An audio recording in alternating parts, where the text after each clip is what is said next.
En el siglo XX la Iglesia en España conoce una continuación de lo que se venía viviendo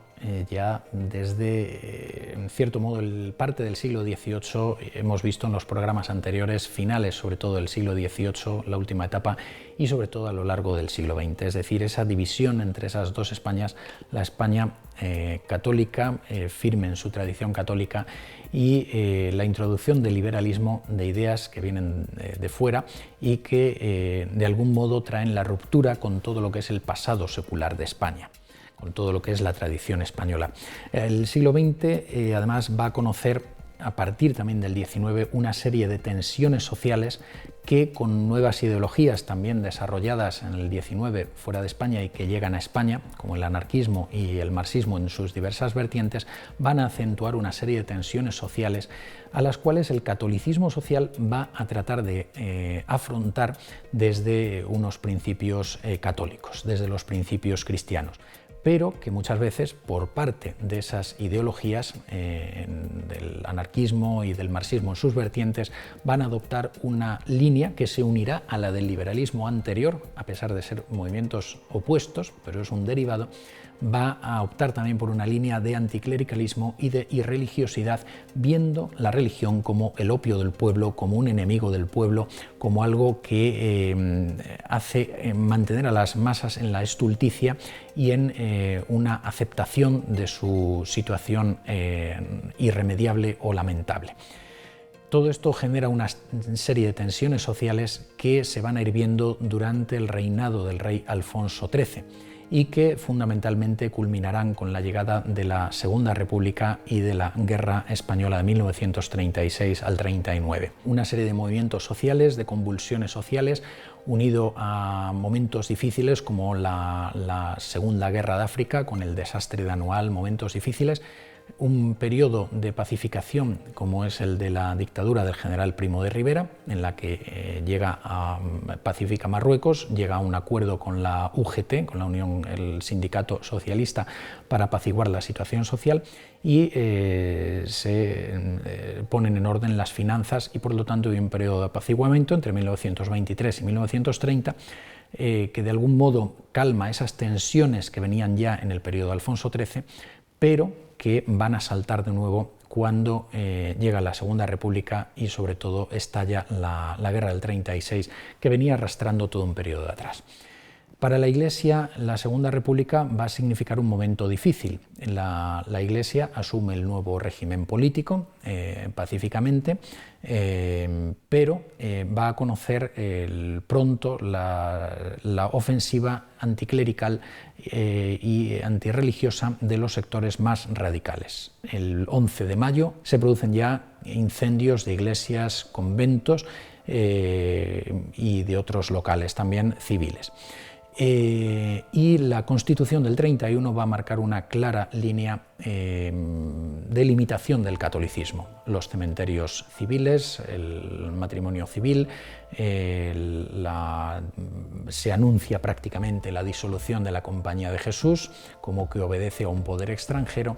limitaciones en el campo de la educación y de la enseñanza. Esto va a suponer que los católicos se pongan a la defensiva frente a estas tentativas republicanas. Unos tenderán hacia las posturas monárquicas, carlistas o alfonsinas, y otros tenderán hacia posturas de una legalidad republicana de derechas, católicas, como será la CEDA de Gil Robles. Pero estas tensiones que van engendrándose y aumentándose, y que con la Revolución Socialista de Asturias de 1934, un primer golpe de Estado desarrollado por el Partido Socialista y por la UGT en Asturias, desarrolla también allí una ola de violencia antirreligiosa, con asesinato de sacerdotes, de religiosos, incendios de la propia Catedral de Oviedo, de la Universidad de Oviedo,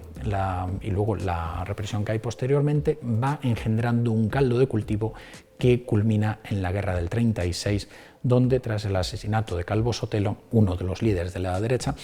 tiene lugar ya la sublevación, el golpe de estado de los militares y el alzamiento de una gran parte de la población española, que por eso será conocido como alzamiento nacional, porque buena parte serán la población católica que, viendo esta situación de persecución que venía creciendo y la persecución que se afianza en la guerra, se alzan contra esa situación. En estos meses, primeros meses, sobre todo de julio a noviembre, diciembre fundamentalmente, del 1936, incluso hasta febrero del 37, va a haber en la zona republicana una tremenda represión contra los católicos, una auténtica persecución religiosa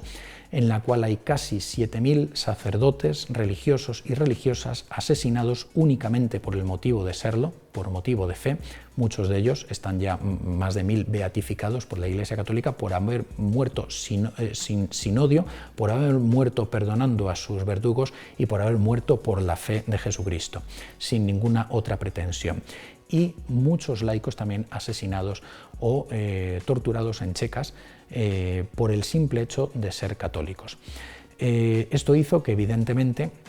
el episcopado español, que primero estuvo en una actitud pues, de prudencia, acabó emitiendo la carta colectiva en la que digamos, se venía a exponer la legitimidad de este alzamiento ante la situación de persecución religiosa que existía.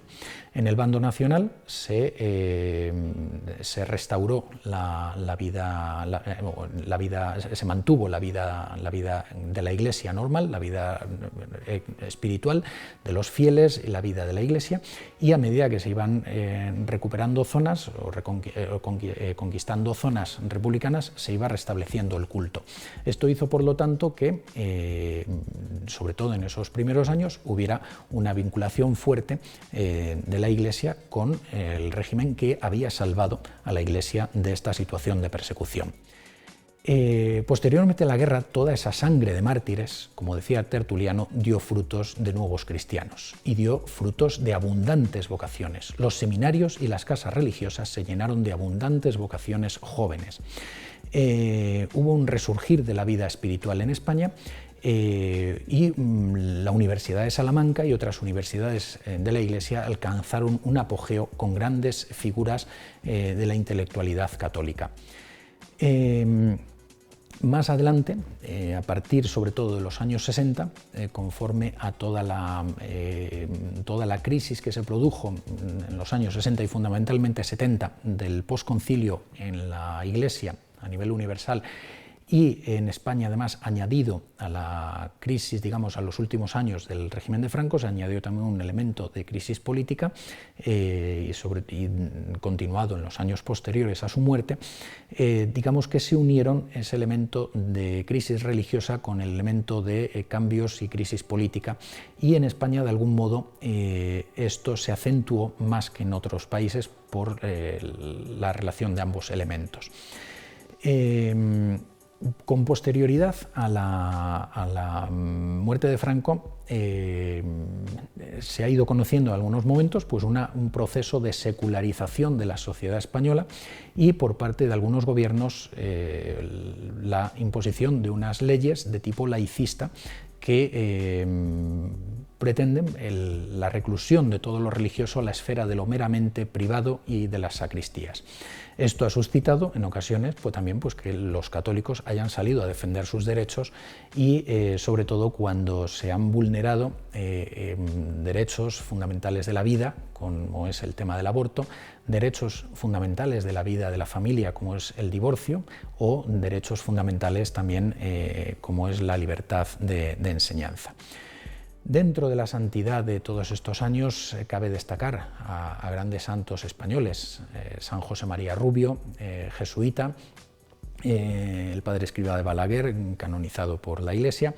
la Santa Maravillas de Jesús, que ha sido como una nueva Santa Teresa de Jesús en nuestros días dentro de las Carmelitas Descalzas,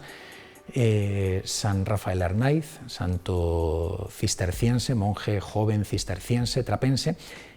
o toda esa gran cantidad de santos y beatos mártires que hemos señalado, además de algunos otros como San Pedro Poveda, fundador de las teresianas, y destacar también la aparición de algunos nuevos movimientos de vida eclesial, que algunos de los cuales todavía se están desarrollando o están conociéndose en su desarrollo.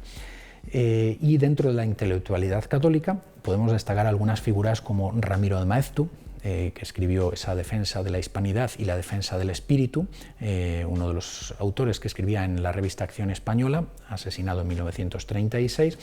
o también filósofos como García Morente, converso del agnosticismo kantiano al catolicismo y luego abraza el sacerdocio, o Muñoz Alonso, o algunos otros autores que destacan, digamos, en el ámbito intelectual por haber renovado el campo de la filosofía y del pensamiento.